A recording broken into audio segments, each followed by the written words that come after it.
బంజారాహిల్స్లోని పురాతన ఆలయాన్ని కూల్చడానికి అధికారులు వెళ్లారు. దీంతో గుడిని కాపాడాలంటూ భక్తులు నిరసనకు దిగారు.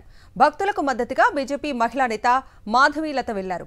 ఆమె గుడిలోకి వెళ్తుండగా పోలీసులు అడ్డుకున్నారు. అయితే మాధవీలతను అడ్డుకున్న మహిళా పోలీసులతో ఆమె గన్మెన్ దురుసుగా ప్రవర్తించాడు.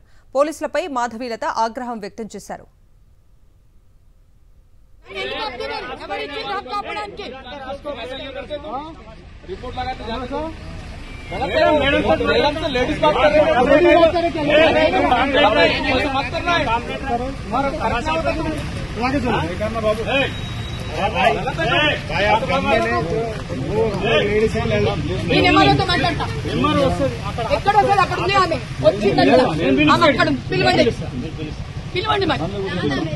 పిలవండి